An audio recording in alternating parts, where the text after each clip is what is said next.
Good afternoon, everybody. Thank you for tuning in this afternoon for the Ohio Community Wildlife Cooperative 2021 virtual conference. My name is Marnie Tichnell. I am with the Ohio State University Extension and the School of Environment and Natural Resources. And I am one of many faces that helps to put this conference together every year. So if you are new to the conference, so glad that you could join us, but a little bit about what we do.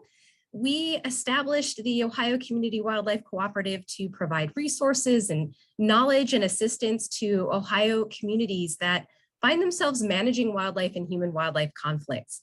So as I said, there are several of us that make up the planning committee, and that's who you're looking at right here on this screen. In the interest of time, I'm going to read off the names. So those of you that are on our committee and that are with us here today, if you want to show your screen, if you feel comfortable doing that and give a little wave when I call your name, that would be great. Now, for those of you in the audience, if you are only seeing me right now, do realize that you can switch to seeing all of the panelists by clicking the view button in the upper right corner of your Zoom window. And that will allow you to switch to gallery view, where you can see all the panelists and not just the person talking. So we have Jeff Pelk. He is with USDA APHIS Wildlife Services. We have Barbara Ray with the City of Dublin, Jeff Westerfield with the Department of Natural Resources, Division of Wildlife, Gary Comer, also with ODNR Division of Wildlife. We have John Cepek, who is with Cleveland Metro Parks, Patty Donnellan, she's with the Mayor's Office of Sustainability in the City of Cleveland. We have Jessica Spencer and Jack Stenger, both with the Great Parks of Hamilton County. So today, Jessica Spencer is going to be moderating with me. We're both going to be monitoring the chat. So if you have any technical questions or issues, please use the chat for that. Questions for today's webinar speakers, we would love for you to put in the Q&A, which is at the bottom of your Zoom window, and that little ribbon, I just kind of circled it so you can identify what it looks like. We are recording the webinar today, and we are going to post it on our website, which is right there at the bottom of the screen, u.osu.edu/OCWC. So if you haven't visited our website yet, here's just a clip of what it looks like. That is where we have already placed 8 pre-recorded talks from wildlife professionals around the state. They will remain posted for quite a long time. In fact, we have videos from our 2020 conference still available for viewing. And that's also, again, where we're going to post today's webinar as well. So please check out this year's slate of presentations. Our speakers did a fantastic job. And to that note, I want to give special thanks to all of those speakers that provided us with those pre-recorded talks. They covered a range of topics from bobcats to squirrels, ticks, invasive species, and crafting code. So we really appreciate all of our speakers and thank you so much for sharing your expertise. So moving on to today's speakers, I'm so excited that we are able to have both Mary Ann Bonnell and Josh Henderson with us today to share their experiences with urban coyote management. I know many of us would love to see each other's faces, but the joy of having a virtual conference is we get to invite speakers from outside of Ohio and see how they're working to manage coyotes in other parts of the country and learn from that. So here's how the webinar will play out today. We are going to let both Mary Ann and Josh speak, and at the end, we're going to hold a Q&A session. So while they are speaking, again, just a gentle reminder to add your questions to the Q&A box, and you can do that at any time during the presentations today. So I'm going to kick things off by introducing Mary Ann Bonnell. She came highly recommended by Stan Garrett, who many of you may know as the lead investigator of the Cook County, Illinois Urban Coyote Project. He's also a faculty member here at OSU. So Mary Ann is the Visitor Services and Natural Resources Manager for Jefferson County Open Space in Colorado. She holds a bachelor degree in biology from the University of Colorado Boulder, and her work focuses on supporting the team that manages 7 million annual visitors to 46,000 acres of open space immediately adjacent to the Denver metro area. So, she just does a little thing. Lots on her plate. So her interest is to minimize negative human-wildlife interactions in parks and communities, and she's had a lot of experience with urban coyotes. So very excited to have you here today. And I'm going to stop sharing, Mary Ann, and I'm going to let you get set up and turn it over to you. So thanks again. Thank you. And just take a moment here to share my screen, hopefully successfully. Because sometimes that's not how it works. And let me get into the right mode here. And I hope that's working. So I'm, again, is everybody seeing the slideshow? Awesome. Yes, perfect. good to go. Great start. And I just want to say that to hear out loud that Stan Garrett recommended me just sort of makes my day. So it just goes right from there. And I also want to point out that this morning I did see a coyote. I walked to the gym at an obscenely early hour of the morning. And so the coyotes in my community, I'm in a pretty urbanized area, and I did see a coyote at the corner of Garrison and 52nd this morning. It was well-behaved coyote. As soon as it saw me, it took off in the other direction. So I want to talk about coyotes in communities. And again, I work in the Denver metro area, and just highlighting best practices and lessons learned through community-based urban coyote management. And I'm going to touch on 3 different things during my 45 minutes, well, two 45 minutes after the hour. We're going to talk about collaboration, research, and then real life, because the two, when you put those two together, if you don't bring real life into the picture, you probably aren't going to hit the nail on the head. So I want to talk about collaboration first. And one of the things that was going on in the Denver metro area, I grew up in the south part of Denver, and to see a coyote when I was a kid, you needed to go to a state park. You needed to go to a national forest. And then it became kind of a thing in the early 2000s that coyotes were showing up in neighborhoods. And at the time I was working as a park ranger and a natural resources specialist for the city of Aurora, which is an urban area on the east side of the Denver metro area. And my very first experience was someone who had lost a poodle in their backyard, and we're at a city council meeting in tears, yelling. Everyone was yelling at each other, and the topic was, of course, coyotes. And that turned into a need to collaborate. And it wasn't just the city of Aurora that was experiencing this. Coyotes were colonizing all over the Denver metro area, and nobody really was communicating with each other. Everyone was kind of doing their own thing. And thank goodness, Colorado Parks and Wildlife, our state agency, stepped in. And in 2007, they held a coyote symposium for the Denver metro area. And no less than 7 counties and multiple municipalities, townships, and even local recreation districts partnered in that collaboration. And that was kind of a kickoff for a really important gathering of minds. Instead of everybody doing their own thing, really acknowledging that coyotes don't give a toss what the county line is or the city line or any of that. They're going to be where they're going to be, and we all need to work together to give a common message. So from that collaborative symposia came a Denver metro area urban coyote study. And what happened was, out of that symposia, some folks from the USDA Wildlife Services, as well as Colorado State University, their natural resources department, brought some researchers together, and they made a proposal to a bunch of decision makers from the Denver metro area saying, look, if you can pull together some funding, we can create a research project, and here's some things to choose from. We could put collars on coyotes, we could do human dimensions, we could look at behavior. And I was in that meeting, and at the end, I rushed the front of the room, and I had with me our little map. We had printed out a map, and we had been tracking coyote interactions with humans for about a year in my city, and we had a spatial map that I was showing, saying, can I help? Can my city help? We want to definitely be involved in this. And I wasn't the only one that had that response. So these researchers were definitely met with open arms and open pocketbooks, because in Colorado and in the Denver metro area, this was a big enough issue. There was enough human outrage about it and human disagreement, and not enough information to really warrant having a research project. So again, it was a partnership amongst many, but the primary players were Colorado State University, USDA Wildlife Services, and then my particular portion of the research project was funded by Adams County Open Space. And the research was, to say it was multifaceted is understated. it was lots of different things because, again, we had so much interest and such great support from the academic community. We looked at ecology, human dimensions, and behavior.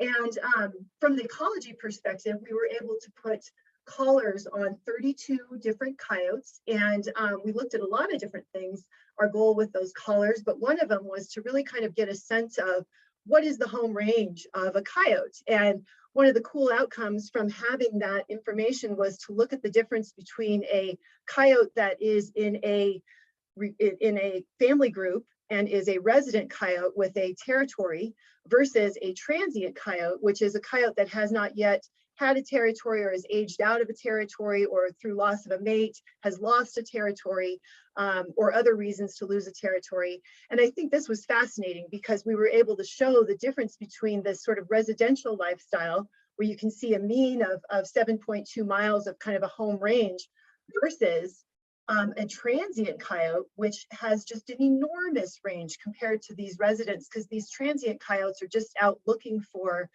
habitat and really not settled into an area, because if they encounter a coyote that's already there, obviously that's going to be a competitive issue. This plays in later when we talk about managing coyotes and removing coyotes being sort of a fool's errand, because you always have a transient coyote in the wings waiting to move in. And this is just evidence that they're sort of all around, just looking for that opportunity. So that was one thing. We also wanted to look at, through our research, land use. And we broke down land use in the Denver metro area, as many would, into sort of natural areas and then altered natural areas, meaning sort of a golf course or a cemetery or agricultural use, and then development. And again, this research has been done by Stan Garrett as well, but we wanted to look in Denver and again found through these collared coyotes that it is true in the Denver metro area as well, that if coyotes have options all over the place, but they tend to select natural and altered habitats and avoid the developed areas. So even if a coyote is living in an urban area, it needs access to probably some sort of altered or undeveloped natural space. Another thing we looked at in our research was diet, and we did this through scat analysis, and we did city coyote versus country coyote scat analysis. And we wanted to look at, what is the difference between the diet of an urban coyote versus a rural coyote. And we found that there's similarities, and then there are things that are slightly different. So in this graph, you're going to see that the dark line, and in fact, my gallery is right in the way, so let me move this. The dark line is low density, and the lighter line is high density. And you can see where these sort of track together. Where there's some differences is in hair, which indicates mammals. Trash is obviously another thing that we looked at, which is very low on the diet for a healthy coyote. So again, proving out some of these things that had already come out in other research projects from around the country. We also looked at the actual prey items when we looked at rodents, mammals, and found that again, there's some congruencies between city coyote versus country coyote. The main difference being primarily in rodents, that's again, you have just a slight difference there between the urban coyotes and the the urban coyotes and the country coyotes. But once again, showing that when you have an urban coyote, their diet still tends to be fairly wild or natural, as opposed to one of the things we thought we might see, or one of the things that comes up in the media is reporting that urban coyotes eat a lot of trash and eat a lot of pets. And that just simply didn't play out in our information when we looked at their diet in context of the study. So the other thing that I wanted to do, that I wanted to pursue, because my background is as a park ranger and as a educator, and that's what I've done with my biology degree, is I'm very interested in that intersection between human beings and wildlife. And in fact, one of the things that has shaped my career was being a first responder to a human mountain lion attack and trying to save that person's life. And so that has sort of shaped my career into someone who's profoundly interested in human dimensions and wildlife conflict. And so I took on the human dimensions piece, and we created a survey using funding from Adams County Open Space to look at not only residents, but also people trying to manage the coyote situation, and asking them questions about what is their experience, what do they know, what do they not know, what is their impression, which is all that great stuff that has to do with human dimensions. And so one of the more revealing questions that I thought from the manager survey was, how do you characterize this issue? And overwhelmingly, managers saw the coyote issue as emotional and political over wildlife management, which I think is fascinating when you're talking about it's an animal, and yet we're not talking about a wildlife management issue. We're talking about it as much as it is a political and an emotional issue. In a similar survey, we reached out to residents and asked them, what's going on? What have you experienced with coyotes? And overwhelmingly, people were reporting that, hey, I've just really kind of seen a coyote near my house, or evidence of coyotes. Those were the primary ones. Then you start to have people have coyotes in their yards, a smaller number of people being approached by coyotes, people having pet attacks, and then all the way down to that very small sliver of actual severe conflict with humans. And so that was, again, something we are aware of, but when you follow the media or you follow social media, it tends to amplify the severe conflict and the sort of regular occurrences of, I saw a coyote at the corner of 52nd and Garrison this morning while I was walking to the gym and it ran away from me. Those don't tend to make the media. So we can amplify the severe conflict. And this really played out that severe conflict was certainly not the norm. The other thing that we did is we asked people, hey, how willing are you to do these behaviors that would help mitigate conflict in your community? And again, this is people self-reporting, so you can read into this, whatever people want to self-report, whether it's accurate or not. But the most people said they would be willing to store pet food indoors, store garbage indoors, supervise pets when outdoors. That's a key one because that's a huge mitigating behavior for residents and protection. Hazing coyotes, a surprising number of people said they were willing to do that. And then far fewer people were willing to report coyote sightings, which when we talk about best practices, reporting coyote sightings can be really important for the managers to understand where to focus efforts. So that one being low was concerning to us as a team. We also said, hey, when it comes to management actions, what are you comfortable with as residents that we do as managers or that we encourage as managers? And overwhelmingly, people thought hazing. And if you don't know what hazing is, I'll talk about that in detail in a little bit because that's what my research project was specifically, in addition to this human dimension survey. Most people are like, just leave the coyote alone. We're good. No need to do a thing. Capture and relocate is an interesting answer because in the state of Colorado, capturing and relocating a coyote is actually not legal. It needs to be permitted, and in most cases, that permit will not be issued. So capturing and relocating a coyote coming up this high in a survey was very interesting to all of us as managers that we need to do a better job of educating residents as to what can even happen. Targeted lethal removal, that goes way down in approval. And again, I'll talk about this later in best management practices, that can be a difficult one too, because that can be an effective way to reduce severe conflict. And then broad lethal removal had the lowest approval, which again was good for us. We felt like that's good because that's not really effective either. So again, these results are helpful if you're the person doing the management, and let's all be honest, it is not just about managing wildlife, it's about managing human beings, behaviors, expectations. You want to know where people land on this spectrum as to their acceptance of different management tools. So my research project specifically was around how effective is it to engage community members in the process of aversive conditioning. So big picture question with lots of facets to it. And every time we started to think about how do we measure this scientifically, our heads started to explode.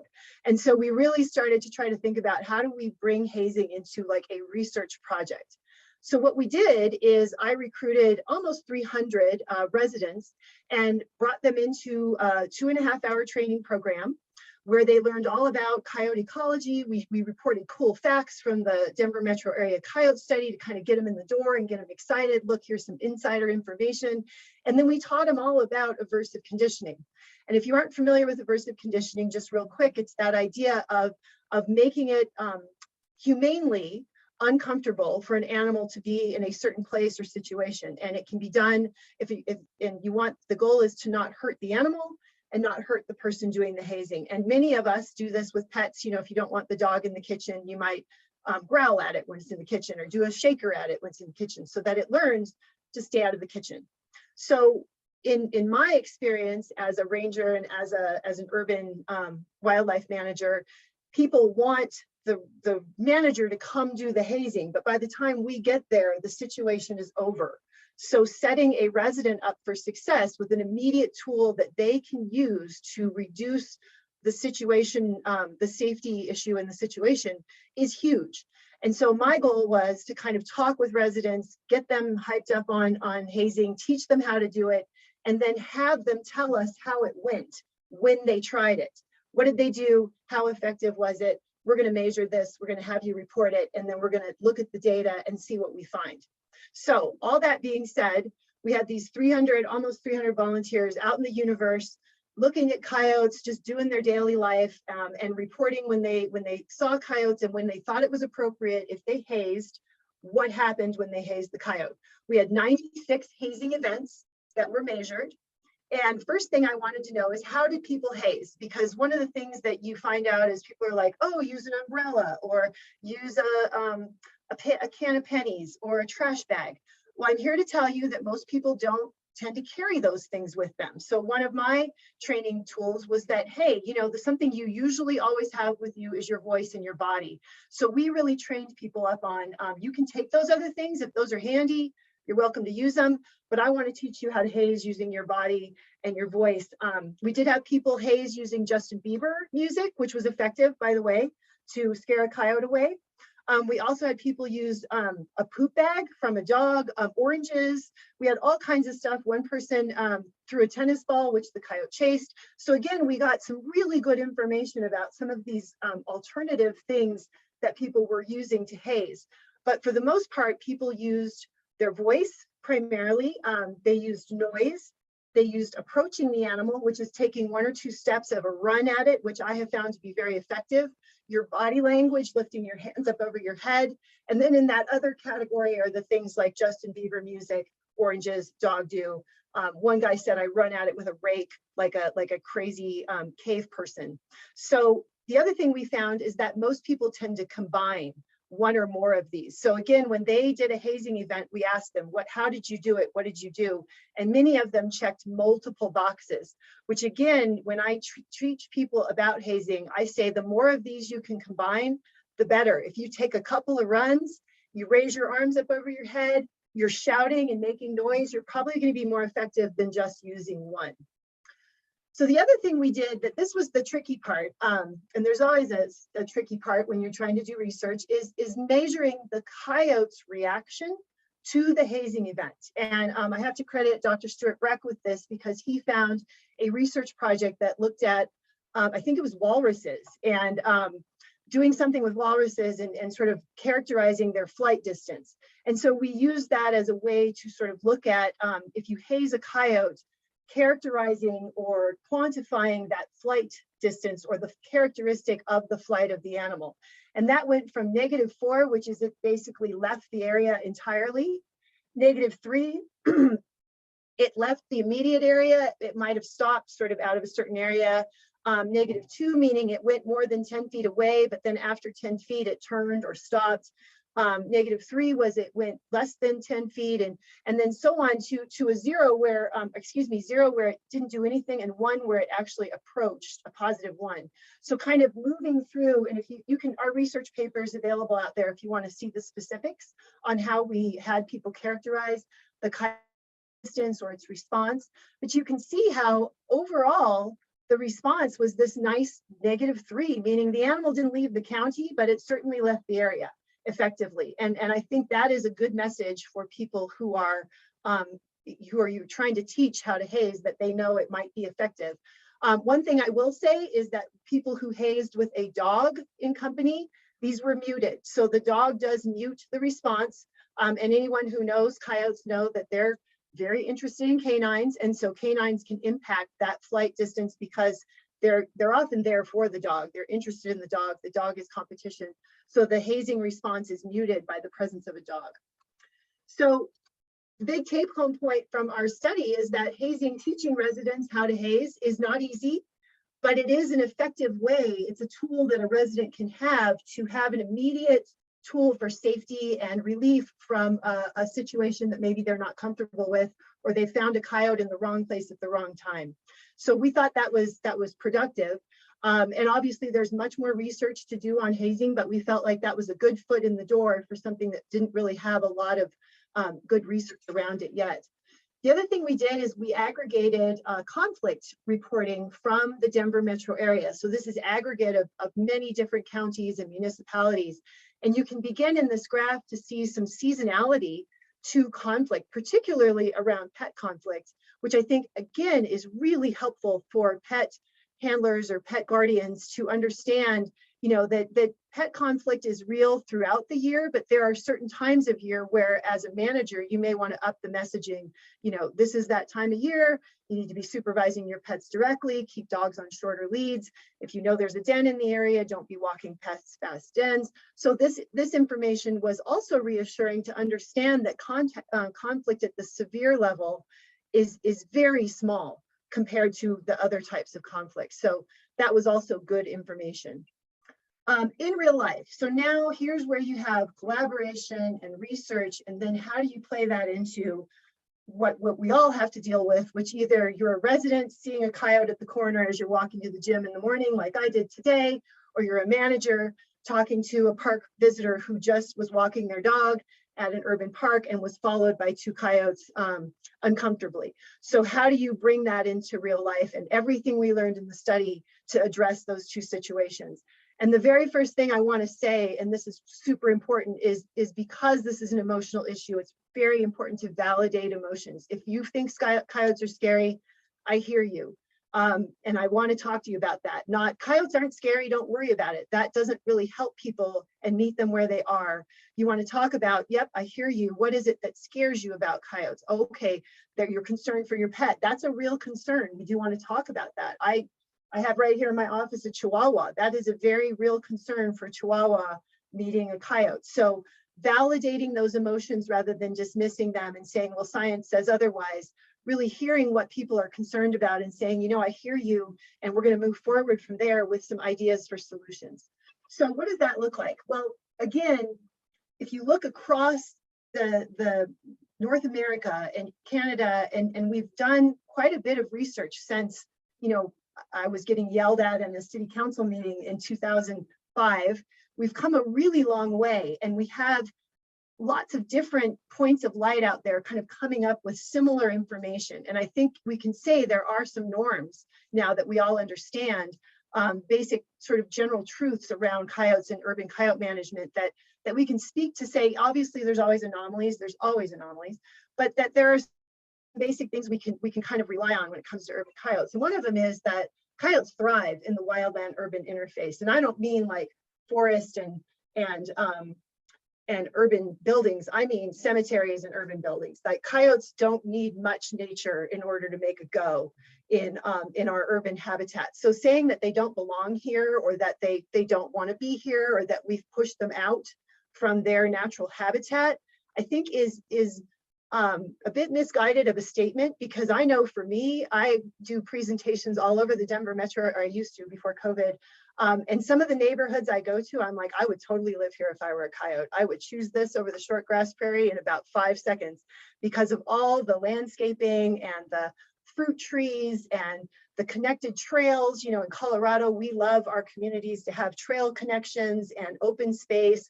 And so it really is, if you can avoid cars, a rockin' environment to be in if you're a coyote. So they are thriving here. They are not choosing this as sort of a secondary reality. This is like killer habitat for them.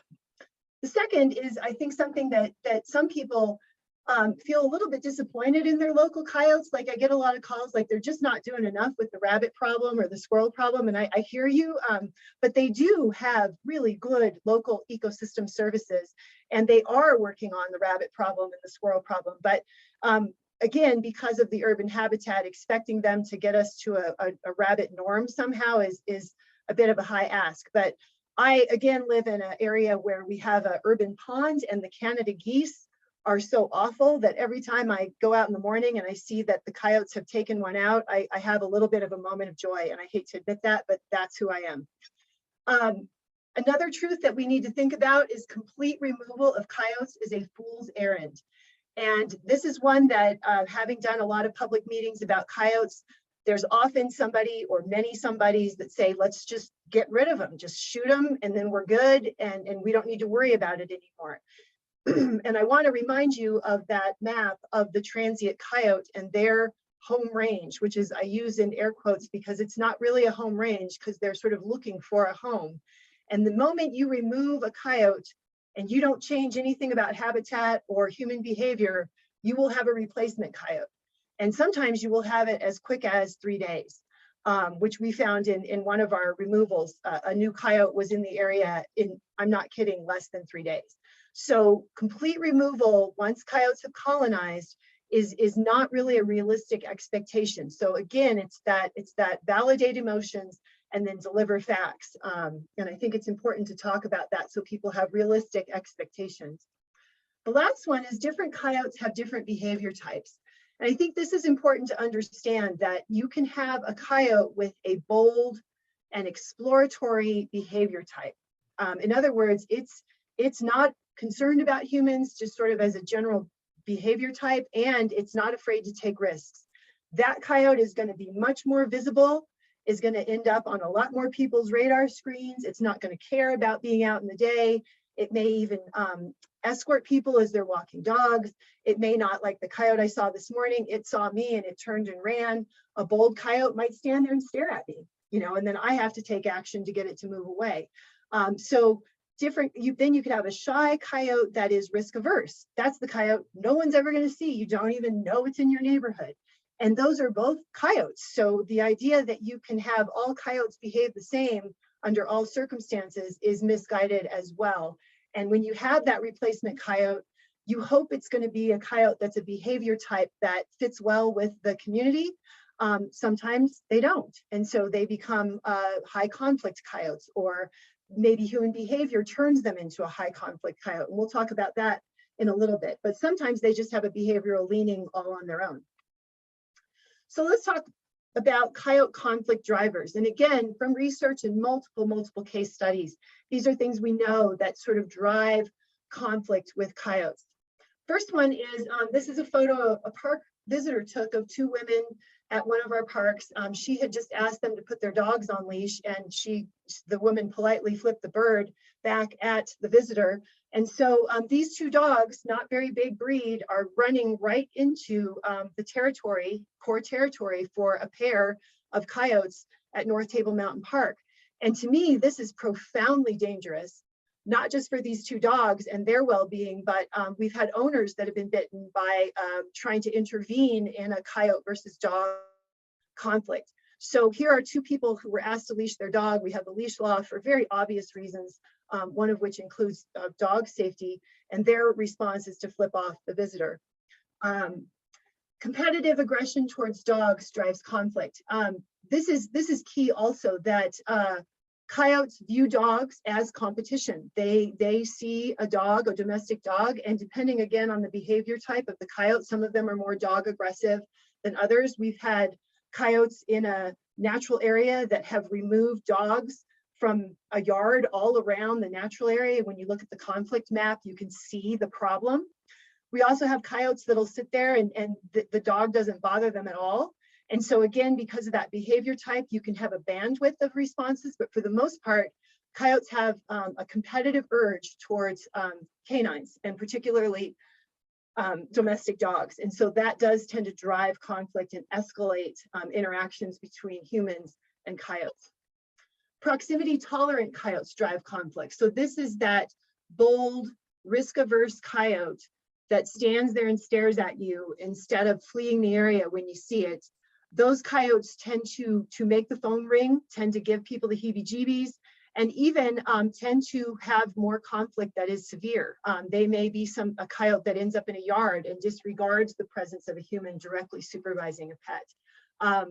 Proximity tolerance can change based on human behavior. So if someone's feeding coyotes, If someone is engaging in something like letting their dog play with coyotes, or we had one resident that would let the coyote come to her back glass door, and she would have it touch noses with her cat through the glass, and the coyote had a name, and we're like, oh my gosh, this is just not going to help this coyote.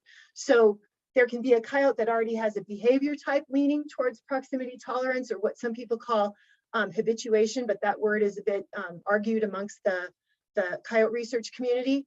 And you can have an animal that learns proximity tolerance through some sort of conditioning, like food conditioning, or I let the coyote play with my dogs, or I let the coyote be in my yard and I give it dog toys and a bed. These are all true stories. So these proximity tolerant coyotes definitely drive conflict. So best management practices. So we'll get to the punchline here because I'm just about out of time. Proactive public education. I cannot say enough how important this is. Getting the word out when really the coyote presence is nothing but a track, or maybe even a hint that it could happen. You want to be out there letting residents know, hey, did you know this is coyote country? You live next to a cemetery. We've had coyote sightings here. Can I help you understand what you need to do to keep your dog safe? Enforcing the leash law, making sure people know, it's important to have your dog on a leash, not just because I'm a ranger and I have a badge, but because we really care about your dog's safety. So getting that proactive public education, but also I want to talk about too, targeted public education, and that comes with the reporting piece. So proactive, being really up ahead of the game, getting the word out. Aversive conditioning. Obviously, I'm partial to this, not only because it was my research project, but I really do believe in empowering residents to solve problems and not wait for the manager to get there to solve the problem for them. So aversive conditioning, it does not solve everything, but it can help with that proximity tolerance, and it can help create a zone of safety. We've had residents who a coyote have actually grabbed their dog while on leash, and the resident yells and screams at the coyote and runs at it, and that manages to get the coyote to drop the dog, and they have saved their dog in that situation. So knowing that you can scream and yell and run at a coyote and make a safe zone is important information, and empowering information for residents, addressing that emotional issue. Activity monitoring and incident reporting. This is where doing this marries your educational outreach. So if you have a means, and I know this is hard, but if you as a manager have a means to encourage residents to share sightings, not on Facebook with each other or Instagram with each other, but rather reporting to managers so that you're getting that information directly, that can help target. So in Jefferson County Open Space, we have a human wildlife interaction app. A visitor can get on that app and immediately in real time say, I just saw a coyote here, here's what happened. They send it, I get an email, I can send a ranger out that afternoon with a sign, a pre-made sandwich board that we can put out that says coyote activity in this area, make sure your dog's on a leash, and that sign wasn't there the day before. So visitors are like, whoa, that's different. And then we take the sign down, we don't let it sit there for a year, we take it down so that it really is a real-time response to a report. Also, if you have a coyote whose behavior is concerning, like following school children or loitering around a playground in the middle of the day, and you're not getting that information as a manager, that can escalate really fast, and you can have a very unsafe situation that could have been managed through activity reporting. You'd know that's happening, and you'd know you probably need to take action. So if there is a way to encourage residents to report activity, do that, because it will help you get ahead of the game and be strategic and deliberate and intentional with your responses. Local policy, have a leash law, address wildlife feeding, address cats at large, and then actually enforce it. Have those things enforced so that people know this is part of keeping your pets and your community safe, both coyotes and pets. Written management guidelines. These are tough. In the Denver metro area, when we had that symposia in 2007, no one had written management guidelines. In Aurora, what we had done, we've gone so far to define the different levels of interaction. Did you just see a coyote? Did you have an encounter with a coyote? Did you have an incident, or was there a pet attack or death? So we had started to sort of create that, and I stole those definitions from Palo Alto, California's standard operating procedures for their ranger manual, which were excellent, by the way. And so I think having written management guidelines, and there's now lots of templates out there that can help you get started. If you don't have written management guidelines, those help with transparency. They also help the expectations, and they also help as managers know that everyone's on the same page. And obviously they can be adaptive. So it isn't like once you write them, you can't change them. Targeted lethal removal of problem animals. I know this one is one that generates discussion, if not concern, but I know as a person who's been managing coyotes professionally for now over 10 years, 15 almost, if you don't have targeted lethal removal on the table, you probably could have a very serious situation or even a very dangerous situation on your hands. Targeted lethal removal of dangerous animals, animals who have bitten a human or have come into an incident situation where the danger was there, but just for some reason or other didn't happen. Those animals generally cannot be rehabilitated and need to be removed, and they cannot be relocated. In fact, we were working on a situation in Aurora, and one of the residents came up to us and said, well, why don't you just take that coyote and take it up to Evergreen and let it go? And my colleague said, well, when we're up there, we'll just grab a robber and bring him down and let him go here in Aurora. How does that sound? And it was kind of just that, I think that was a rather unempathetic response, by the way, but I think that it is that idea of you can't really move a problem around. You can't expect a coyote that is showing that level of severity of behavior to go somewhere else and be different. So targeted lethal removal, in my opinion, and in many professional managers' opinion, is a tool that should be on the table for severe conflict. Best resident practices is my wrap up here. As far as the residents go, Hayes coyotes that are in the wrong place at the wrong time. This is a tough one. People are never quite sure, is the coyote in the wrong place at the wrong time? You know, a coyote on a golf course in the middle of the day, right next to a golfer, not okay. Coyote on a golf course in the middle of the night when no one's playing golf, totally fine.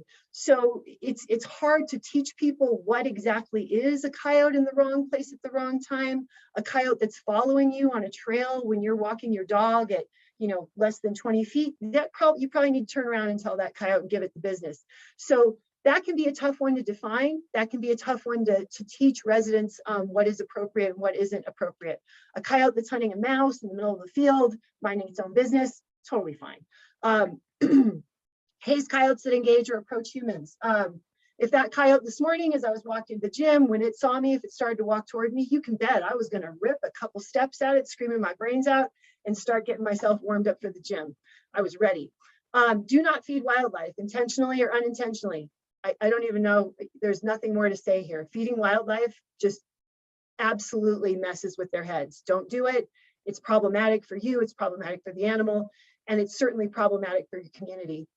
Report coyote sightings and interactions to local officials. I already talked about why I think that's so important. I think it just can absolutely get you ahead of the game and get responses in real time to and potentially stem an issue that could turn into something much bigger.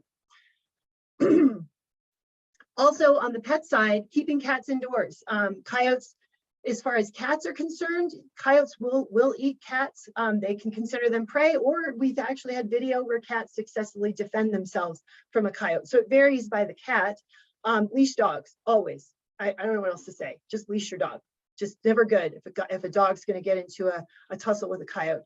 Directly supervised pets. This is a tough one. I know a number of people who were supervising their dog from the kitchen window doing dishes, and it's 10 o'clock at night and the dog is out on the patio, and here comes a coyote and grabs the dog.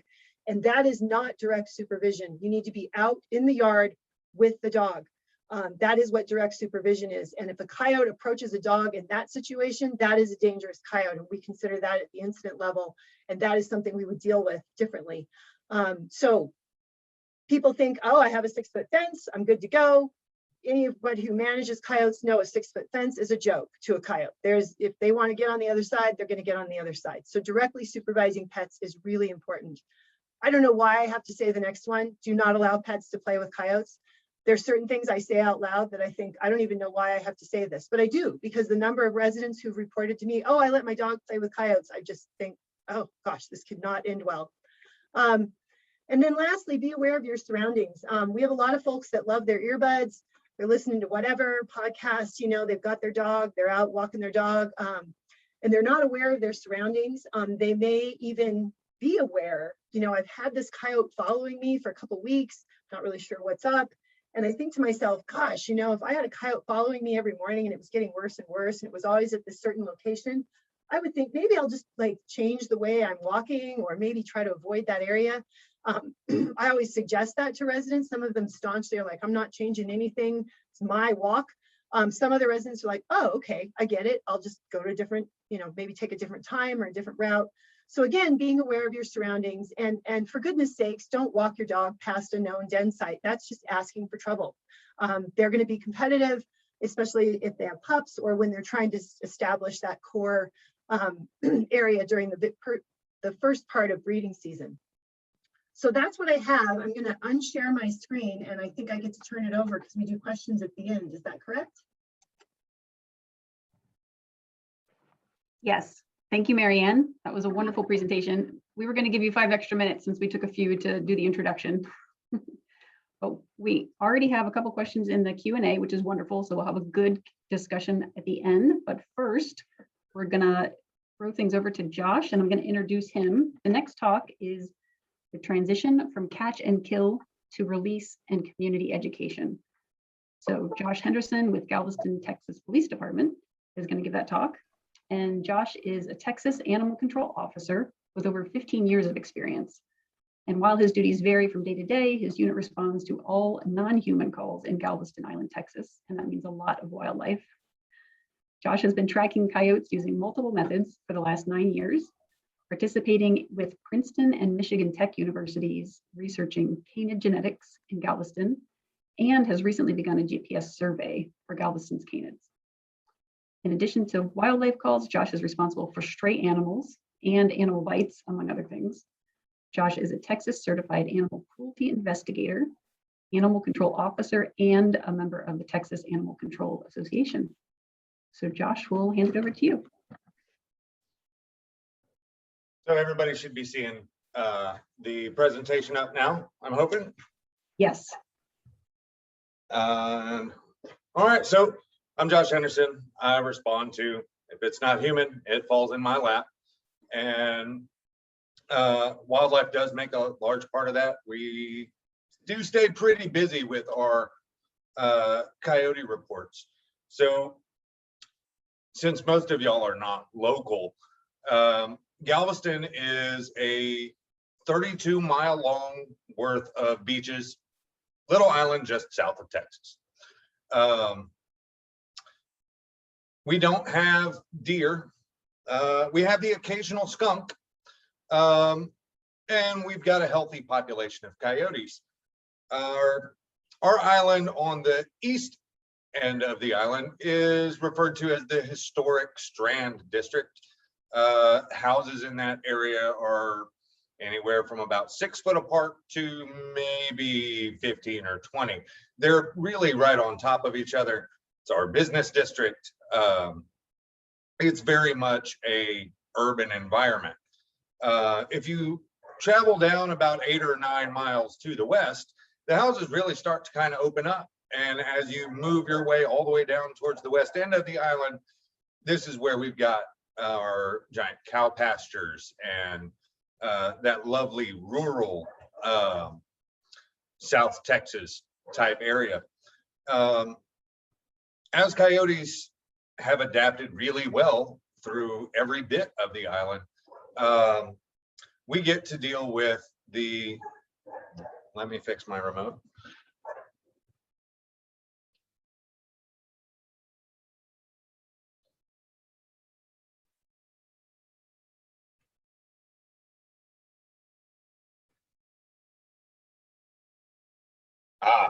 Okay, sorry, I'm back. So we deal with a lot of coyote related drama.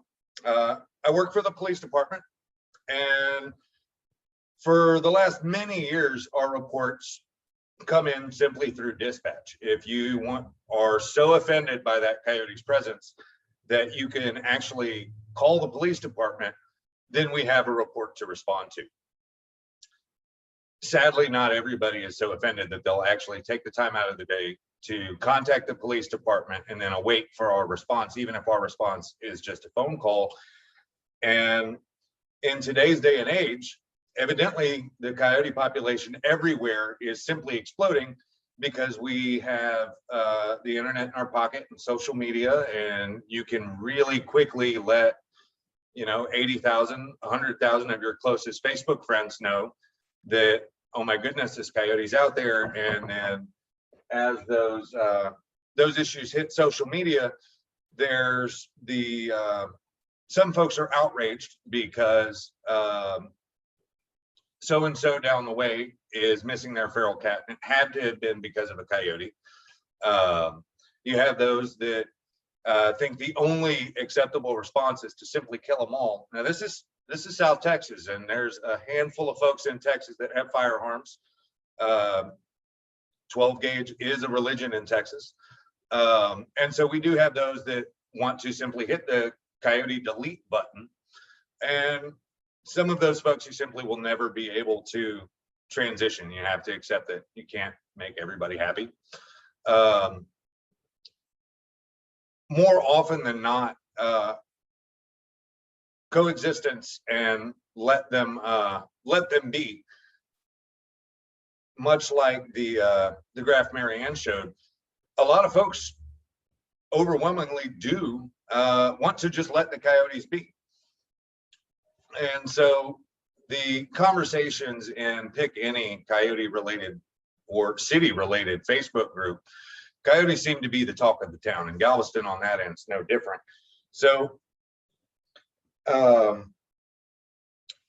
coyote was out in the daytime, and so it must be rabbit is one of the common thread. And so this is a lovely little slide I like to share with folks, in that at least in Texas, we've got this lovely oral rabies vaccination protocol, and out of airplanes and helicopters, thousands of these oral rabies vaccinations are dropped, and our domestic dog coyote variant of rabies is not something that's prevalent here.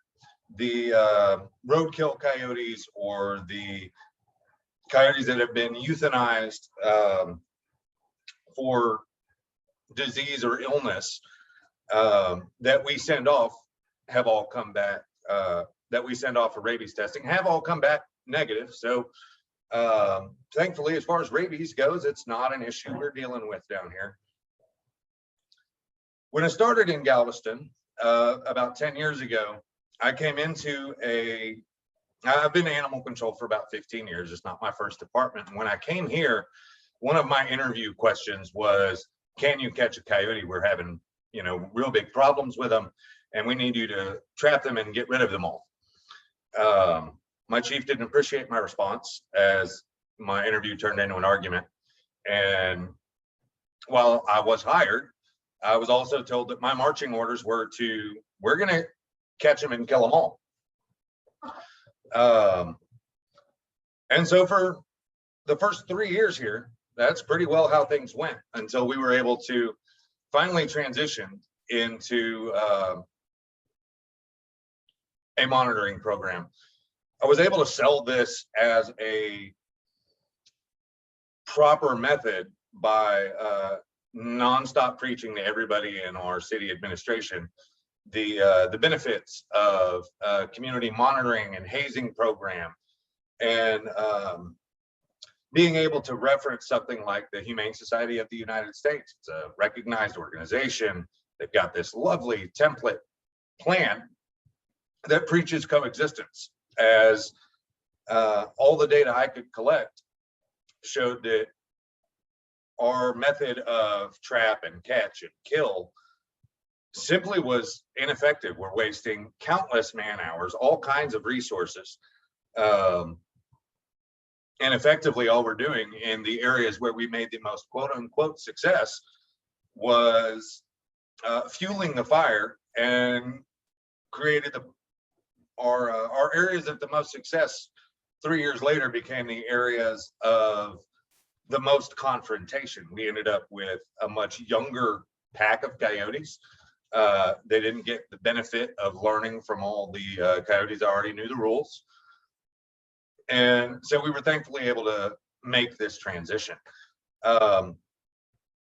Most of you already know this, but it's part of my transition. So we're gonna, part of my presentation, we're gonna hit the highlights just real quick. The highlights of this plan, especially approaching city management, are that when folks call and say, well, you're not doing anything, the plan we've adopted, one of its first guiding principles is that human safety is the first priority. This is not a tree hugger approach to coyote management. It does put public safety first, and also highlights the importance of coyotes to our environment. Coyotes are everywhere from Ohio to Canada to New York, Chicago, and their ecological importance, especially on our little island. The fact that they provide free rodent control as far as eating mice and rats is really a big seller, especially with our general population. Most coyotes weighing approximately 25 to 35 pounds. I think 32 to 36 is about our average here over the last several years, with I think the winter coming in at about 45 pounds. Being able to go through and explain just the basics of what is a coyote is really helpful. And then you get to those lovely things like diet. Galveston's unique in a number of ways, and I'll show some slides that show how kind of scary Galveston's uniqueness is. But coyotes are known to eat pet food, and we have no shortage of it being left outdoors here. In Ohio, y'all get things like winter. We only have that for like 3 days down here. And so there's many more animals left outdoors year round. But being able to explain the difference between a coyote going after a feral cat that's left outdoors, or intentionally left outdoors, intentionally fed outdoors, that results in coyote predation either on that feral cat that's outdoors or utilizing the abundance of cat food as a resource, and being able to categorize what is and is not normal behavior. We get to explain their breeding season, their activity. They're not nocturnal. Just because a coyote is witnessed in the middle of the day does not mean that we need to sound the alarms and send out the troops to track him down. They're crepuscular, active at dawn to dusk. Human activity shapes their behavior. Our coyotes on the west end are much more active during the day than the coyotes on the east end, in that because of the human density, it's easier for the our east end coyotes to get around without having to dodge people, and there's less traffic. So coyote attractants. We have this on flyers. We have this on our city website to explain what might be drawing coyotes into an area. It's a great thing for anybody with the ability to educate the public. Sometimes people are unknowingly inviting coyotes into your yard, into your neighborhood. And sometimes really simple changes can affect coyotes' behavior. Highlighting the what is and is not an unattended pet, much like Mary Ann's slide with the dog walking through the wildlife area and they're not on leashes, they're running amok. If you're wandering in a natural area and that little Chihuahua, that he doesn't have to be on a leash, he's not going to hurt anybody, so we're going to let him walk 45 feet behind us. And as the coyote's hiding in the bushes, Chihuahua comes along sniffing the bushes, and then welcome to some sort of expected coyote conflict. And the same thing with feral cats. If that cat is outside all day long, you're asking for problems. So small unattended dogs, especially when the Chihuahua is the size of a small cat, Coyote-proof fences. The average fence height in Galveston is about 3 foot tall, and riddled with the salt air that turns everything plastic rusts down here. So there's no such thing as a coyote-proof fence in Galveston. There may be 7 of them on the entire island, it seems. And so we do preach keep your pets indoors, keep your pets on a leash, and as animal control, that's pretty much an every day we get to preach that to somebody. In Galveston, we do spend a lot of time monitoring coyote behavior, collecting data. This has been a remarkably progressive way we've done things. We started out with a simple fill-in-the-blank PDF form that was then dumped into a Windows Explorer folder with a date or a dispatch event number, something that we could correlate to when it was called in. But making sure that you're collecting the same data each time, regardless of what those 20 questions are, that data will become much more valuable as long as everybody who's asking those questions is asking the same questions. And so how do you categorize where do those 20 questions land? Having a clear-cut, simple, and transparent this breakdown it's published on our website. This is how we categorize each report. The colors relate to lots of different things. So an observation, and a sighting, an encounter, all the way up to a human attack, being able to explain to the public why is a observation green? Why is the fact that you've seen a coyote in the middle of the day walking across the street while you're driving in the car and it didn't run from your car? Why is that normal behavior? Why is that not something to be concerned about versus the difference response that should be expected if a coyote actually has ripped a dog off of a leash, or it's aggressively charging and chasing people down the street? Being able to provide that information to the public and make that transparent, really, really important, as well as it's got to be part of your education and outreach. And hazing, it is absolutely what we preach here. It is what we preach to the public. I've not had the opportunity to train 300 members of our community to haze, maybe independently via phone conversations. But I love Mary Ann's idea of actually bringing them in for a training session. And I do have a handful of police officers that have assisted us with high intensity hazing. Thankfully, our strategic response or SWAT units, we do have access to pepper balls, beanbag rounds. We have a remarkable amount of less than lethal options if we have a coyote that has really become fond of a place he really needs to get out of. And so if need be, we do have some trained police officers that can assist with high intensity hazing when that becomes necessary. Lethal control, much like Mary Ann said, it's a double-edged sword. There's lots of folks that hate that it's even a tool in the toolbox. And then maybe this being South Texas, we definitely have a handful of folks that are completely floored that that's not the only option in the toolbox. And for the most part, when we get to explain why it doesn't work, this why killing doesn't work graphic from HSUS,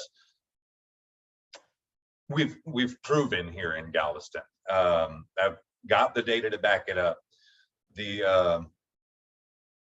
Our war against coyotes in general horribly backfired, and thankfully we will not have to repeat that process. And just lethal removal in a perfect situation should be targeted. Now, that lethal removal could be targeted because a coyote is showing signs of illness, whether it's coyote here on the screen in the top left. You see him kind of, he's not holding his head right. He couldn't walk or run in a straight line, very wobbly, ran for about 12 foot and would fall down. Ultimately, after capturing him and with his neurologic symptoms, he was absolutely not a candidate for release. And so after euthanasia, we collected our specimens that were sent off for genetic research. And then the coyote on the right is riddled with sarcoptic mange. So there's a contrast between, we can treat sarcoptic mange.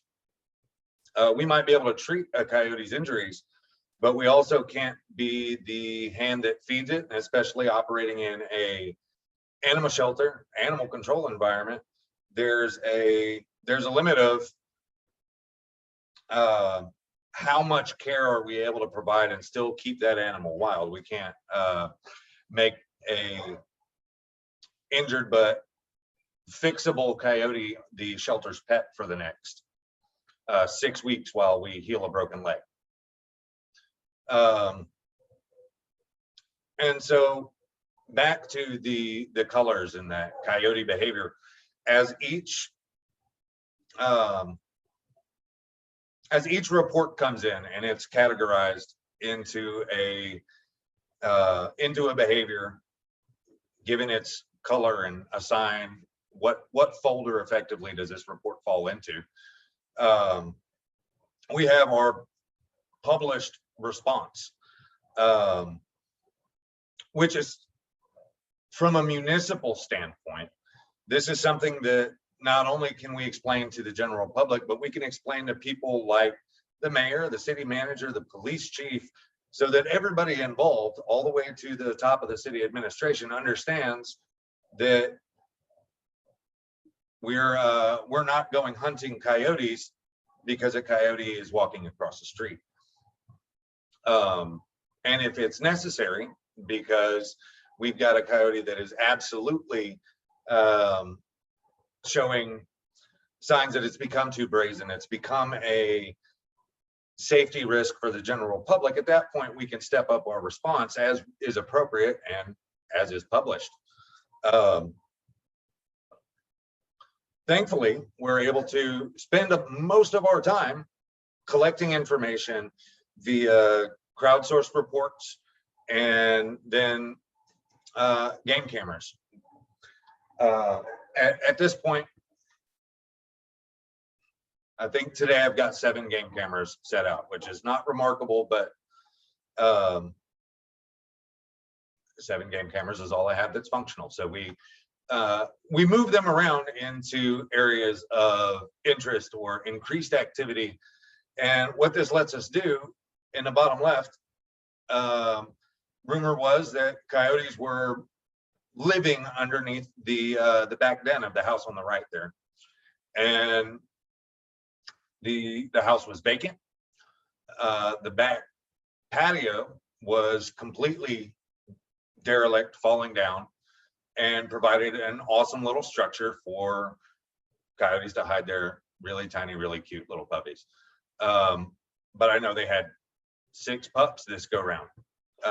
And so being able to get game cameras into a den location, or the bottom right, a frequently traveled green space shortcut, gets a good idea of travel patterns, and as well as the numbers in one area or the other. Because so much coyote related information comes to folks in charge of coyote management through crowdsourced information, sometimes this is what we're sold as somebody's embellished report comes through that Obviously, there's coyotes that are living. This is this property is just under an acre. It's got a 4.5-foot brick wall fence around it, with this lovely little koi pond that provides fresh circulated water. And then with the giant oak trees, there's an abundance of rodents, squirrels. It's a great place for coyotes to come have a drink, have a snack. But there's no coyote den here. And in order for me to get what is frequently sold as there's got to be just dozens of coyotes there, it took Photoshop to come up with that. What I found with leaving the game camera out there, game cameras provide a way to take that embellished public report into something that showcases what's actually happening out there. Once I was able to identify the pond as what's drawing them into this location, I set 4 game cameras up on this property. And the most activity I got was at this pond. And so in 30 days, I found that those 2 coyotes had come through a whopping 3 times. They didn't bring 9 of their friends. Another frequent location was a photo on the right, and that's the only coyote I found in 11 days.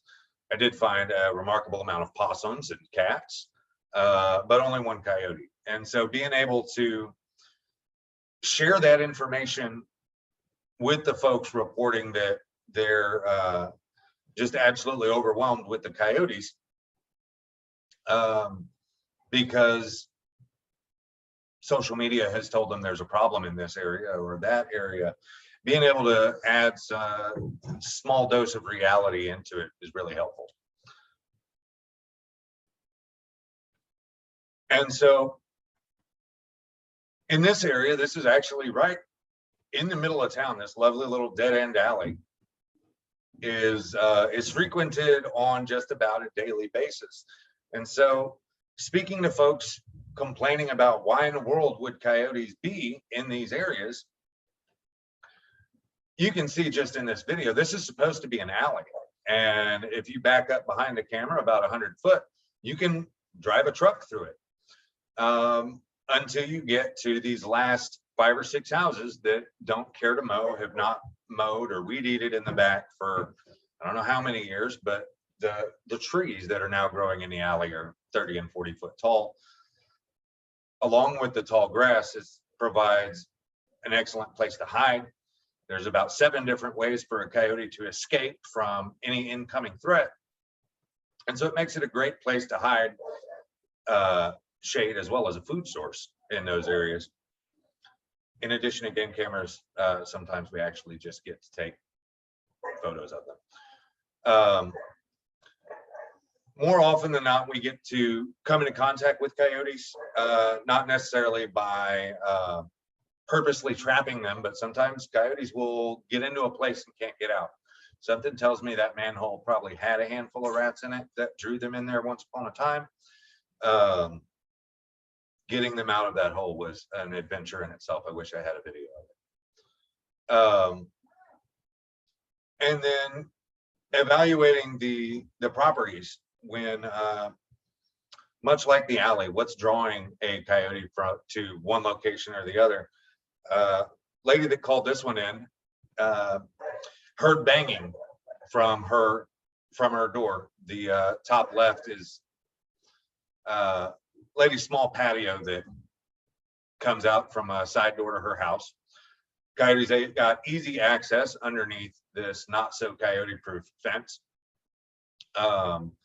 and was found munching on a very recently deceased possum that had found itself deceased under this patio. After a brief negotiation with this coyote, coyote was pulled out from underneath the deck. And so as we put our hands on one coyote in the neck, sometimes they're healthier than others. Coyote on the bottom right was actually wandering down. He's a little older gentleman. sometimes they're not in the best health. And while he was older, when we were able to put our hands on him, he was found to be in good enough shape to go ahead and release. There's no reason to end his life early. He's just an old guy. Top left is the neurologic, not quite so healthy coyote that needed to be euthanized due to his illness. And in the picture in the top right, this poor guy has got tin can absolutely stuck on his paw was actually doubled over. And so effectively his wrist, I guess, was stuck at the bottom of the can. After removing that, it was necrotic. His other front leg was broken in a number of locations, and horrible infection. And so for situations like this, lethal and targeted removal, humane euthanasia is humane euthanasia. In the regarding the coyote in the top right, if we were to release a coyote with neither working front leg, it was already showing signs of weight loss, as he'd been really having a hard time with mobility for weeks, given the state of his both front feet. There's a right and a wrong time. So in addition to coyotes that are aggressive and a public safety risk, sometimes we're just helping them out. Now in Galveston, we've been blessed with the assistance of Michigan Tech and Princeton universities. Dr. Kristen Brzeski and Dr. Bridget Von Holt have been helping us with DNA research in our coyotes. And so each time we get our chance to put a hand on one, we take photos of teeth for aging, we get a weight, we get a good handful of measurements.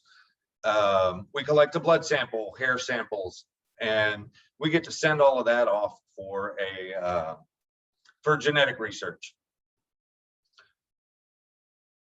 And that video should be playing. Ultimately, when we're done with that, the coyotes are released and the video doesn't want to play, so we'll skip it. The North American Canine Ancestry Project has ultimately revealed that we don't have just your regular old South Texas coyotes. We've actually got kind of a unique situation in that the coyotes we have down here are reservoirs for red wolf DNA. And while a lot of that research is yet to be published, having ancestral DNA of red wolves is kind of an exciting find. The best estimate I can give, depending on where you're at on the island, is our coyotes are coming back in with approximately 30% of the red wolf genetics. And so we're very excited to continue that research project. And we're now being able to break into GPS collars. As we've stepped up our monitoring and now we're getting to do DNA research, the never-ending question is, well, how many coyotes do we have on the island? How many coyote packs do we have on the island? Where do they go? How far do the coyotes that live in the vicinity of the airport, how far east and west might they travel? And the best way to answer that question is through GPS collars. And so we're now utilizing these low-tech GPS collars. We've been lucky enough that we were able to launch one on a coyote in September. I'm still waiting on some additional equipment to come in regarding coyote tracks, and we're hoping to launch the second one that's in the office in the back here in the next coming weeks, with additional collars that we're working on. Well, they cost money and I can't pay for it myself, so we're working on the grant funding and city funding so that we can ultimately get a few more going. One of the things that helps to sell this pug here is my hands down awesome explanation. In Detroit, or south of Detroit, this coyote pug got to wear a GPS collar for a whopping 8 days, and the little yellow dots show all of the exciting places he got to travel, spending most of his time. If you actually zoom in onto this image beyond the PowerPoint, you can see he's really spending the majority of time where you would expect to find coyotes. He's spending time along the shoreline and in the green spaces. And in just the short span of 8 days, there was a lot of, there was relatively a lot of information gathered in being able to map exactly where his boundary is. Why is he not going to the other side of the freeway? There's probably another pack of coyotes that's claimed that territory. And so being able to answer where each pack of coyotes is going, along with targeted placement of game cameras, may be able to help explain not only where is Pug traveling, but who are his running buddies? How many coyotes is he running with? If you were to focus your game camera locations in maybe the bottom area here in this green space where he seems to be spending a fair amount of time, might be a good way to locate a coyote den, or at least a place where he's bringing his buddies and get a decent count. So hopefully these 2 collars are the first of 25. Still waiting on some grant funding paperwork to come back as we launch our pilot program. One's in the field now. We got lucky shortly after receiving these 2 gently used collars. This little guy named Moby was hanging out in a lady's house in Jamaica Beach. And when she came downstairs, she noticed there was a coyote in her yard, just in her driveway next to her car. And as she came downstairs, Coyote found the best place to go would be to become one with the engine compartment, and tried to tuck himself up into the wheel well, with, sadly for him, little success, as he then ended up on my truck. After collecting his measurements and blood samples and fixing a collar with him, what we're able to find is that, well, he's not gone back to where the little red X is. He's done a pretty decent job at avoiding humans. And so this is definitely further. This is about 12 miles from the east end of the island. As we get into the west end, you can see just from this Google Earth screenshot that he's really got some decent space to move around. The average grass height in this area is about 4 foot tall. The amount of time he's spending along the shorelines is real heavy salt marsh, lots of little salt marsh birds, lots of rats. The fields provide lots of an endless amount of food sources. And thankfully, as this information gets released to the public, y'all are the first anybody close to public that have seen this. This is the last 45 days worth of data. Nobody but a handful of police officers and some city administrators have actually seen any of this data.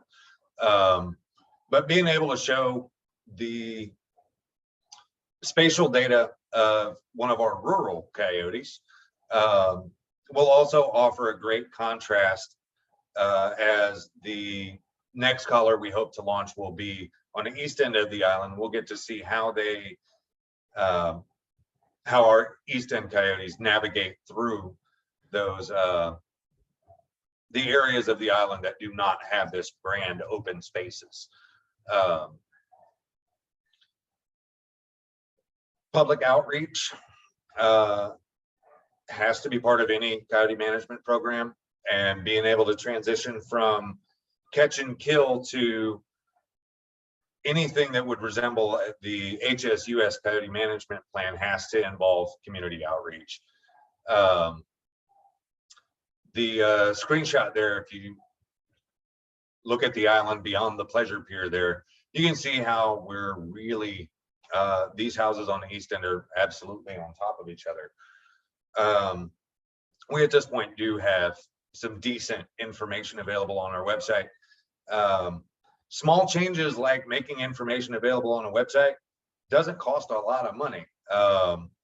It's definitely a negligible expense when it comes to the benefit you get out of it. And so we were able to take a simple one-page website that explained how to get a hold of animal services, explained that we respond to injured animals and calls for wildlife and dog bites and things like this, to actually not only including that information, but providing some educational and informational resources as well. Those 20 questions. When we started collecting this information, we used a lovely little simple form. Each of my officers had a stack of these in their trucks, and so as we respond to one incident or the other, these are the questions we ask everybody we get on the phone. If you say coyote, we grab a form, fill it out, and then it gets filed appropriately.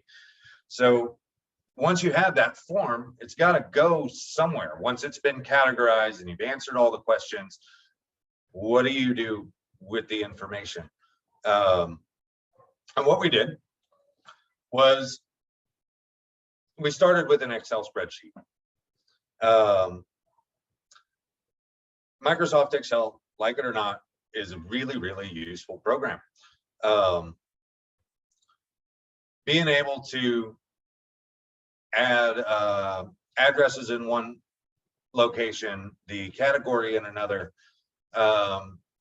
If you don't have access to all the fancy software that we're currently getting to take advantage of, or if you're simply having to start a program from scratch, if you can at least collect that good 20 questions, date, time, behavior, that Excel information can be as much or as little information as you care to put in there, but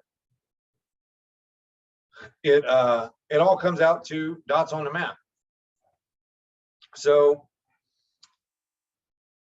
our city has access to GIS maps. Having access to GIS maps and proper tweaking of a GIS map allows us to utilize this lovely little form. I saw this at, there's a number of different places that do online reporting, and the questions vary a little bit. The exactly how that form is put together is different with each jurisdiction. But my goal with this was to get away from the Facebook and Nextdoor app reporting system and see if we could maybe get some better information, some more accurate crowdsourced information via the internet in everybody's pocket. But it needed to be simple, it needed to be intuitive. You needed to be able to complete this report as fast as you could post a picture on Facebook and go from there. And so by filling out this, just a handful of questions, your name, your phone number, your email, when did you see it, how many did you see, lovely little drop down menus that ask what was the coyote doing. What the coyote was doing actually falls in line with our behavior classifications. So now with that quick reporting tool, the general public can drop a dot on a map with information that we can follow up with, fill in the blanks as far as anything that wasn't included in their report, and then what you're looking at on the screen now is actually available to the public, which is an extra draw to ask the public to report those sightings if their waste of 2 minutes of their life results in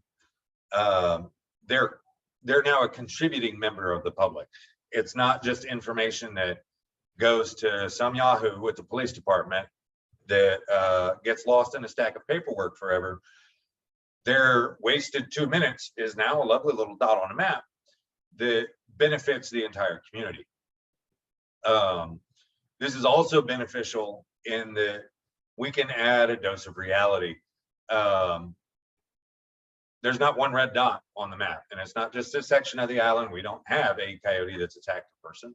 And so there's a reason there's an absence of those red dots. We don't have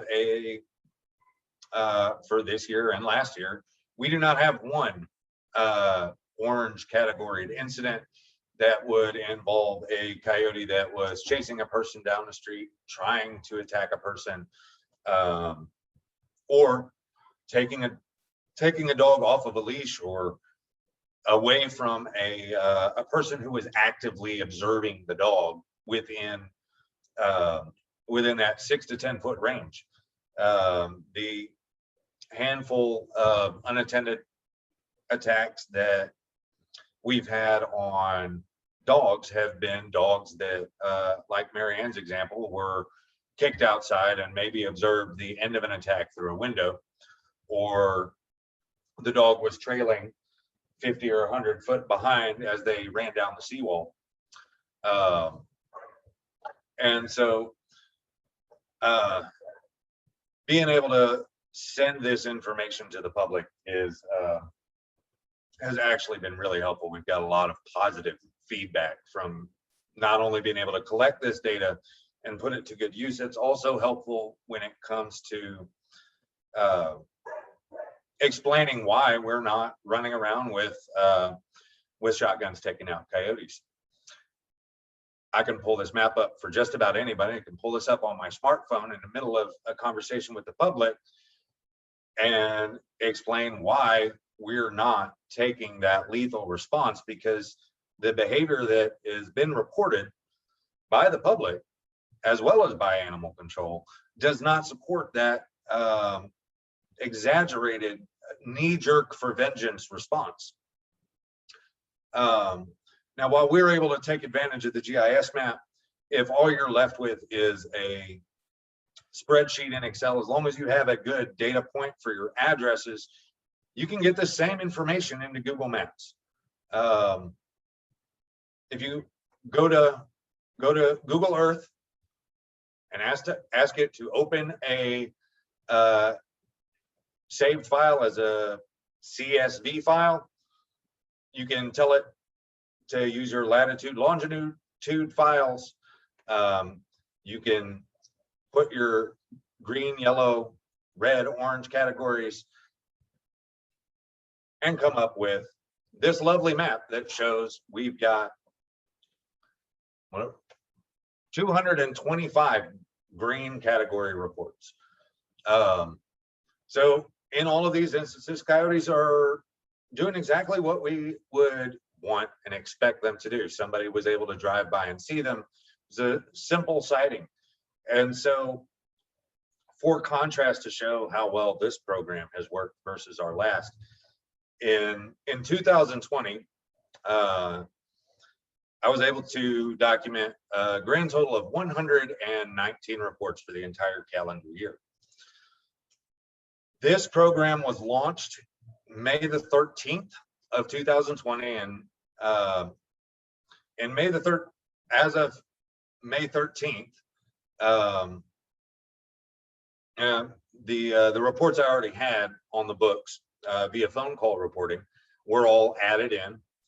And now with the online reporting tool, we've gone from 119 last year to not only the 225 green reports, but the grand total of 32 that would come in as a yellow, where either a feral cat was and I say feral cat because you'll see the next slide. Either it was an unintended pet attack or a something more exciting. There was more interaction than just a simple sighting through the window or drive-by coyotes doing what it do. And so one of the exciting reasons that Galveston is unique, not only with our coyotes that share the ancestral red wolf DNA, is I'm able to collect all this information on our coyote population in connection with a couple of feral cats. In 2015, our city council approved a feral cat trap, neuter, and release program. Yay. We have registered over 700 locations and well over 3,500 cats that are registered in this section of the island. Being able to, just like the coyotes, all the location data goes into a spreadsheet, ends up at a lovely little dot on the map. And from a conflict mitigation standpoint, being able to overlay that information allows us to have those lovely conversations with folks that are feeding feral cats way too much, leaving food out overnight when the coyotes in this area are definitely more active. And so it allows for more of a targeted response as far as when we go out to assess the increased activity in one area or the next, or try to answer the questions of why we have coyotes so frequent in one area or the other, how much of that might have to do with one of these 700 food bowls. And so as we continue to work on all of these data sets, this is the area where we will be targeting our next GPS collar release. Honestly, right about dead center in the map is one of the areas where I've got a game camera that I've got coyote religiously in this location on a daily basis. And so the hope would be to see, in contrast from the West End cow pasture coyote, it should be really exciting to see how the GPS data overlays with this map, especially how it, how does the TNR colony and how are all of these circus of feral cats affecting coyote behavior on the east end of the island versus the west end of the island, where we don't have this not only human density but feral cat density as well. And as much as we preach to keep your cats inside, we are also managing a couple of cats that will never get to go inside. So I think I've come in with my presentation just under the wire. I actually did not run late for like the first presentation and I don't know how long. But that's the end of my presentation. And I'll kick it back. We can move into Q&A at this point. Thank you, Josh. That was a really smart use of spatial data to overlap the cat feeding and coyote presence. So I'm sure we'll have some good discussion. We will start out with the first question we got. There's actually two in a row, and I think these go to Mary Ann first. Joy was asking if you could define rural and also define attack the way you were using it. That's a great question. So for the purpose of the diet study, the SCAT study, we looked at housing density to define our city coyote versus country coyote. So rural is probably a bit overstated. It was for our city coyote, the housing density needed to be greater than, less than 0.5 acre per house. And then the country coyote was at least 5 acres per house. So we went by housing density to do that definition. And then the other one was, how did we define attack? So I want to be clear that when we did the conflict analysis, that It's kind to say that the Denver metro area was a hot mess in how we were defining coyote interactions. In the absence of clear written sort of this is what this is and this is what this is, a lot of people were calling things attacks that were not attacks. And so we actually had to go into the narratives of every single report and determine whether an attack happened or not. And so an attack by our definition was the coyote made physical contact, either a bite or a scratch, to a human being. Pet attacks were categorized as pets. So we didn't lump human and pet attacks together. So there had to be physical contact with the human. So I hope that answers the question. Both really good questions. Yeah, hopefully that answers Joy's question. She also wanted to mention that an app might be good for hazing for people to have handy. So, Agreed 100%. That'd be really fun. then there was a question from Ken, a great question about, essentially, I'm going to summarize his question, but how effective would coyotes be in helping manage deer populations, and whether that would be more appetizing to the public than, say, reintroducing wolves. So I haven't seen much evidence where we are that coyotes have an impact significantly on deer populations, but I'm curious what you all are seeing in your area. And then I know John Stepek has data from a study that he's done in Ohio. Yeah, there are research projects on coyotes and fawn predation, and they do seem to be effective. But just like I said in my presentation, I think it's important to set realistic expectations around how much ecosystem services a coyote's actually going to provide, that one coyote isn't going to hero its way through the deer management problem, that the deer management problem is bigger than just the absence of predators. It's the presence of habitat and so, in some ways human behavior. So I don't discount it completely, but I think we want to set realistic expectations for what people should expect from the presence of coyotes. I do think it's more palatable than reintroducing wolves, which in my less politically savvy days, I did mention that that was an effective way to manage coyote populations in a city council meeting, and that was met with not very much joy. And then Josh, did you have anything to add from what you're seeing in your area? So I can't speak to fawn predation. It's thankfully not an issue for us here in Galveston. We don't have the deer population to mess with one way or the other here. Got it. All right, John, do you want to add anything? Yeah, I would say just, looking at Ohio and what we know, Cleveland Metro Parks actually with Stan Garrett was involved in a fawn survival study to look just at that when we were managing high densities of deer. And so fawns were collared, GPS collared and tracked when they're most vulnerable to coyote predation. And what we saw was maybe 5% of fawns were opportunistically taken by coyotes. So obviously deer can be taken by coyotes, they're capable of that. But based on that and other research I've done on diet, we see that, there's plenty of deer laying dead on the road, but primarily in urban areas, we see so much backyard diet influence that coyotes don't need to rely on deer. So, and I would just say in Ohio, if they were, high, unlike other areas of the country, but, in Ohio, we don't see that. And if we did, we wouldn't be managing deer in our urban areas in Ohio because we have plenty of coyotes, a very healthy population, at least in the Cleveland metropolitan. So just my 2 cents locally. Great, thank you.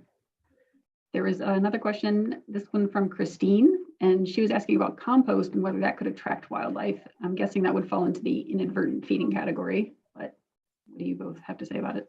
Wildlife love compost bins. Thank you very much. I think they're great.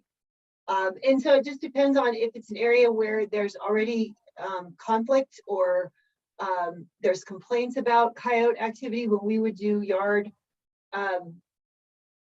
analysis, we'd look, if there's a compost bin, we'd often recommend that it be secured or dealt with where it's in a container rather than just out in the open. But again, I'll defer to Josh to have him explain how they dealt with it, but we often saw them as negative in a high conflict area. I have to agree with that. We run into gardening's pretty popular down here in our climate. And compost is absolutely a high on the list attractant.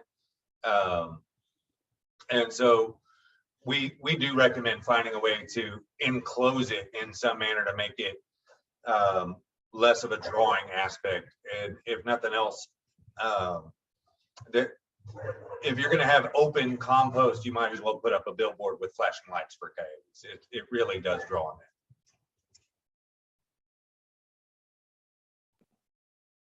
All right, this next question is for Mary Ann, and it pertains to the seasonal and behavioral issue graphs. And he wanted to know if that data was specific to the Denver area. Thank you for asking. Yes, that was aggregate data from the Denver metro area, so that if you look at the published research paper, and I can try and put a link in the chat, you'll see the map of where the information was pulled from. So that is specific to the Denver metro area, but I would imagine that with some slight maybe error bars for sort of local seasonality, that that graph plays true for lots of other places, just due to the sort of mating breeding cycle of coyotes and how that impacts their interest in domestic dogs. Great. I think there's two more questions, and then we'll probably open it up to panelists and hosts. Randall was asking either of you, how often coyotes are misidentified, or dogs rather are misidentified as coyotes? And I'm assuming he means by the public. All the time. And then also wolves, they're often identified as wolves incorrectly. And then the number of people that I have heard say, I thought it was a stray dog, so I called it over to me, and then I realized it was a coyote, is, I wish I'd been counting, but it's in the hundreds. So they're misidentified across both ways, both dogs misidentified as coyotes, and coyotes misidentified as dogs, and coyotes misidentified as wolves, and foxes misidentified as coyotes. It's, people can't keep it straight. It's the same thing down here. We get it confused both ways pretty regularly. And so it does take some a little bit of investigation to kind of sort through the weeds and figure out what's what before it's there's, for our online reporting tool, nothing goes to that lovely public map until we've had the option to actually call and speak to somebody and verify the account, make sure that we fill in the holes between the embellished or zero information complaint, and make sure that at first it at least is a coyote. That makes sense. There's another question, and this one is for Josh. There was a request for you to speak at other venues, and if you're interested, maybe you can put your contact info in the chat. I would be willing to, and I will throw my contact info in the chat here in just a moment. Great, thank you. This last question comes from a different Joe, asking, are there any major differences between hazing, as far as like how you should be hazing, I think, between the Western and the Eastern coyotes?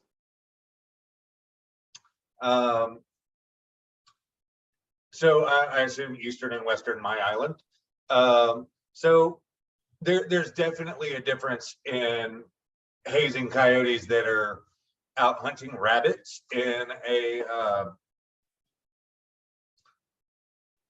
cow pasture versus the coyotes that are running through the historic Strand district. It goes back to, is the coyote legitimately in the wrong place at the wrong time, or are you just screaming at a coyote because the coyote's in earshot? Our hazing on the east end of the island is, a lot of that is time and location based. Are they, if it's 2:30 in the morning and they're rooting around in the sand dunes looking for rats, there's no need to scare him out of that location unless the beach is 4th of July and the beach is standing room only. And out on the west end, when we educate people on hazing, that's definitely one of the things we have to cover is what is the right and wrong time? What is the right and wrong method? If you're, we've got some ranchers out west that have tried all manners of hazing. Automatic sprinklers that, as they go back and forth and hit, when they hit one end, run into a small piece of tin that makes all kinds of racket. Or those, the motion activated plug that will turn a radio on to talk radio, Tejano music, something that, talk radio is great if you can find a station that always includes human conversation versus music, because as a coyote walks by, all of a sudden he's in the middle of a chat room. And so we do have some people, thankfully, that have gotten kind of creative with it. Some of my favorites are the rotating sprinkler running into tin, so that you have, number one, the noise of the sprinkler hitting the tin, as well as, if he didn't come there for a shower, he's probably not appreciating it. And then anything that you can bring that, whether it's motion activated lights with radio that turns on, you can add lights and noise, work really well. If you're not there physically to be big, loud, scary, shake a can of pennies or something. I might interpret that question as asking about the eastern coyote being the one that has more wolf DNA versus the western coyote that has less wolf DNA in it. And I would say that as the de facto hazing coach for the Denver metro area, we've never really talked much about the difference between the eastern and western coyote. I think there are some things you want to be really careful about when initiating a aversive conditioning event.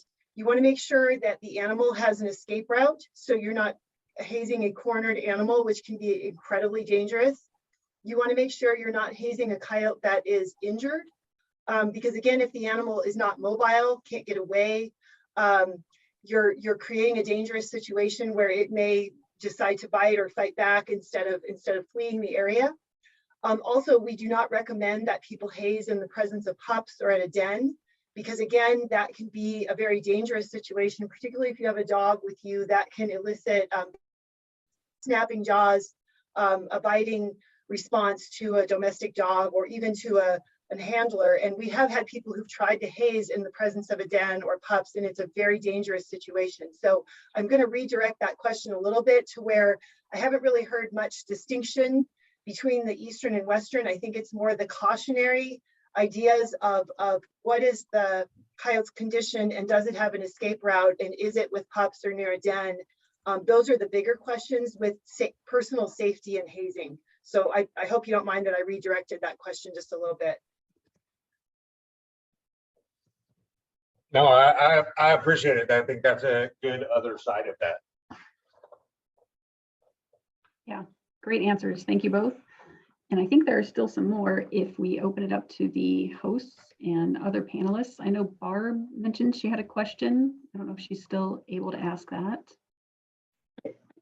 They've answered those. My question was originally, if folks are hazing, too much, are they actually conditioning coyotes to just ignore our hazing? But it sounds like, and we do this in Dublin, we try to educate people when to haze, which is, wrong coyote, wrong time sort of theme. But I just wondered if they had any experience with areas where coyotes just are a problem because they ignore humans altogether, because they've been yelled at so many times, they just stare at you like, whatever, dude. I don't know if Josh wants to answer that, but I'll jump in that again, you have these different behavior types of coyotes, and some of the behavior types, like the bold, even a first haze attempt on a bold coyote, they may just stand there and stare at you. And so we talk about reinforcing or repeating, but I think you are correct that depending on the individual, they can become accustomed to certain levels of hazing, and you may have to up the ante. The other thing we monitor in this activity reporting is if you have a coyote that, you're hazing the living daylights out of it and it's just standing there, that's a problem animal. I mean, that should be dealt with in a totality. Maybe it hasn't attacked a human being, but that behavior is deeply concerning to me. And so I always want to know if residents are saying, well, I've tried everything and nothing works. And what I really find out is they yelled at it once and it stood there and stared at him. I'm like, well, you're not trying hard enough. So I need you to try harder. I need you to up the ante. So it really is contextual, and I hate to answer that way, but I think it is absolutely correct that animals can condition to certain things, and you may need to change it up. Absolutely. It's got to be more than one thing. If every day you come and the scariest thing you can do is, I love to explain that for the vast majority of the public down here for years, the scariest thing we can do is take a picture and put them on Facebook. And since the Coyotes don't care about their social media presence, this is not a very threatening pose. And so if well, I've tried everything translates into you showed him your cell phone, yeah, you're going to have to step it up. And if that's, well, I tried this noisemaker and that noisemaker, and you know, I threw rocks, I threw a stick, I had a super soaker on the patio. And if there's somebody that's actually done more than one thing, they've done something more exciting than showing off their cell phone.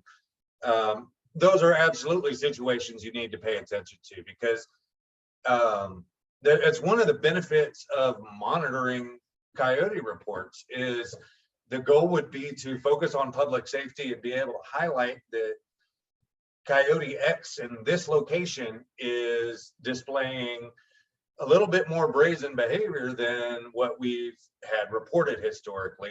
This is a coyote we need to focus on. Let's throw our game cameras out in that location, see if we can track his behavior patterns. And maybe if we know he's absolutely running through there at 1 or 2 o'clock in the morning, it might be nice to say, hey, police officers that are sitting in your cars doing nothing but writing reports at 1 or 2 o'clock in the morning, go do that out on this block and see if you can't scare off that coyote. Let's either get some more exciting hazing involved, or find a good way to properly evaluate his behavior for exactly how much do we need to step up that response. Thank you. Great questions and discussion. I think we've gone through all the list of existing questions. So if there's anything anybody else has not asked, now would be the time. I saw one in the chat asking a question about, is hazing not short term? And comparing it to hazing birds in Africa, and some birds really conditioning to the hazing. And I think that just goes back to the answer we were providing, that some animals may need to have it changed up.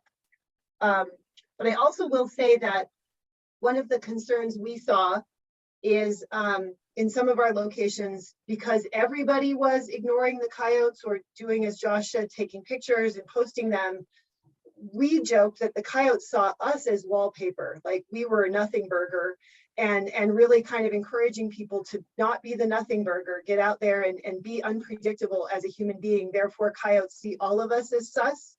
But I think they're pretty smart, so they know who hazes and who doesn't. And so it's a game. I think the answer to that question is it's short term. We wanted to address that in our study and found that that was too difficult to tackle at this point with what we were doing. That's a more long-term discussion piece, but it's an excellent question that I don't have a good answer to. Excellent. All right, I think I'm going to hand it back over to Marnie, who's going to wrap things up. Thanks, Jessica. So we are at 3 o'clock, and in the interest of time, we're going to say thank you again to Josh and Mary Ann. Terrific presentations. We really appreciate you signing in with us from Colorado and from Texas, and just know that the info that you shared was very, very much appreciated. We had about 86 people on today, and I'm sure we're going to have many more viewing the videos into the future. So everybody that's still on, if you could help me thank Josh and Mary Ann, put a little message in the chat, that would be greatly appreciated. We will post the presentation on our website. And I am also going to pop a link into the chat box for our conference evaluation, though that should pop up in your web browser when you leave the webinar. Please fill that out. Let us know your thoughts. Please share any topics for future conferences. We read every single one of those responses, and that's how we build the next year's conference. So once again, thanks everybody. We really appreciate everybody's time, and have a good rest of the year. Thanks again, Mary Ann and Josh.